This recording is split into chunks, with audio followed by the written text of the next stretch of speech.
Hello दोस्तों, welcome back to my channel. दोस्तों, आपने हाई वोल्टेज इलेक्ट्रिक वायर पर पक्षियों को बैठे हुए जरूर देखा होगा। आपने मन में ये सवाल भी जरूर आया होगा कि आखिर इतने हाई वोल्टेज तारों के बावजूद इन्हें इलेक्ट्रिक शॉक क्यों नहीं लगता है। हम सब ये जानते हैं कि ट्रांसमिशन वायर में 1000 ऑफ वोल्ट पास करता है और साथ ही ये इन तारों में किसी भी तरह का इंसुलेशन भी नहीं लगा होता है। इसके बावजूद पक्षी बड़ी आसानी से इन तारों में बैठे रहते हैं पर इन्हें कोई शॉक नहीं लगता है। तो दोस्तों, आज की वीडियो में हम देखने वाले हैं कि बिजली की तारों में बैठे पक्षियों को शॉक क्यों नहीं लगता है। इसको समझने के लिए हम पहले जानते हैं कि इलेक्ट्रिक शॉक क्या होता है। दोस्तों, इलेक्ट्रिक शॉक उस फेनोमेना को कहते हैं जब हमारी बॉडी से करंट फ्लो होने लगता है। ऐसे में हमारी बॉडी के कई ऑर्गन डैमेज होने लगते हैं। ऐसी कंडीशन में इलेक्ट्रिक शॉक लगने से डेथ भी हो सकती है। लेकिन शॉक हमें तभी लग सकता है जब कोई बॉडी इलेक्ट्रिसिटी को अपने में से गुजरने दे, यानी कि वो बॉडी इलेक्ट्रिसिटी के लिए कंडक्टर का काम करे।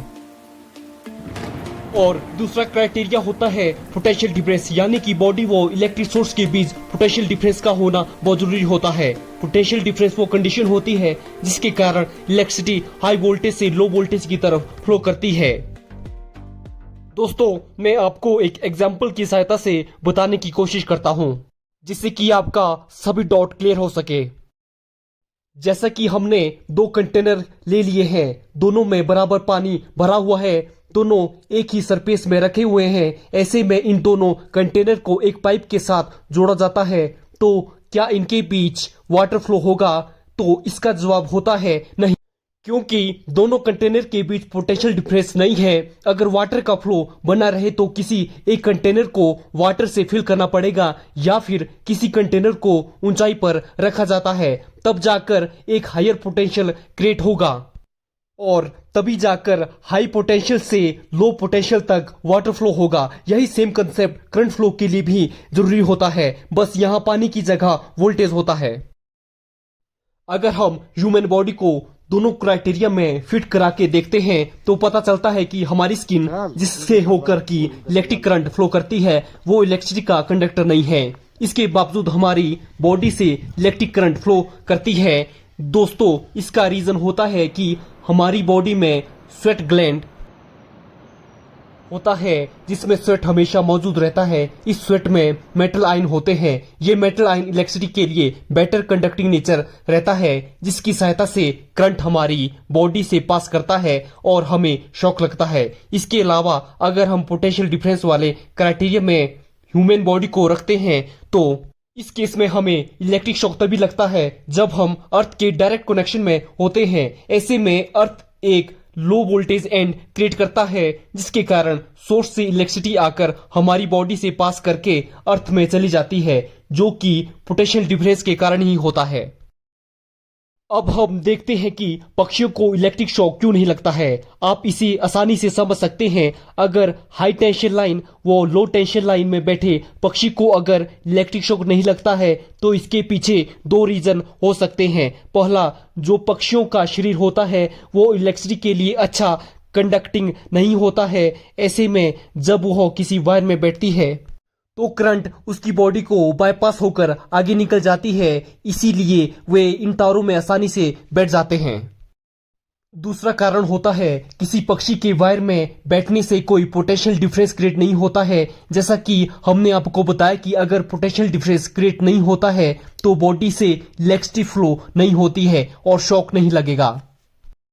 तो दोस्तों, यही कारण होता है कि एलटी लाइन में वो एसटी लाइन में बैठे पक्षी सेफ होते हैं। अब देखने वाली बात यह है कि क्या पक्षियों को इलेक्ट्रिक शॉक नहीं लगता है? तो जी नहीं, उन्हें भी इलेक्ट्रिक शॉक लगता है। आमतौर में लो वोल्टेज लाइन और हाई टेंशन लाइन में हर फेज के लिए अलग अलग तार होती है जिसमें अलग अलग वोल्टेज फ्लो करती है, जिसमें कि अगर पक्षी एक फेज की तार में बैठता है और किसी दूसरी तार के संपर्क में ना रहे तो उसे इलेक्ट्रिक शॉक नहीं लगता है। अगर कोई पक्षी एक तार में बैठा हो तो वह किसी दूसरी तार को भी टच कर रहा हो तो उसे इलेक्ट्रिक शॉक लगता है। तो इसमें पोटेंशियल डिफरेंस क्रिएट हो जाता है और करंट उसकी बॉडी से फ्लो करती है। इस केस में उसे इलेक्ट्रिक शॉक लग जाता है। इसके अलावा जब पक्षी तार को छूते हुए बिजली के पोल के संपर्क में भी आते हैं तो इस केस में भी उन्हें इलेक्ट्रिक शॉक लगता है, क्योंकि इसमें वे अर्थ के डायरेक्ट संपर्क में आ जाते हैं। जैसा कि हमें पता है कि अर्थ एक लो वोल्टेज एंड क्रिएट करती है जिसमें कि पोटेंशियल डिफरेंस क्रिएट हो जाता है, जैसा कि इस केस में हुआ है जो कि आप देख सकते हैं। इसमें भी एक इंटरेस्टिंग बात यह है कि अगर आप भी एक इलेक्ट्रिक वायर से लटकते हैं तो आपको भी कोई शॉक नहीं लगता है। इसमें भी यह कंडीशन है कि आप पूरी तरह से हवा में लटके हुए होने चाहिए। ऐसा इसलिए आपकी बॉडी भी लो वोल्टेज एंड के कनेक्शन में नहीं होगी, इसलिए आपकी बॉडी से इलेक्ट्रिसिटी पास नहीं करती है और आपको कोई शॉक नहीं लगेगा। अब इसके दूसरे एस्पेक्ट को समझ लेते हैं। अगर ह्यूमन बॉडी भी एक तार के साथ किसी दूसरी तार या फिर पोल या टावर को टच कर देती है तो उसे भी इलेक्ट्रिक शॉक लगता है। इस केस में उसकी डेथ भी हो सकती है या फिर उसके ऑर्गन्स भी फेल हो सकते हैं।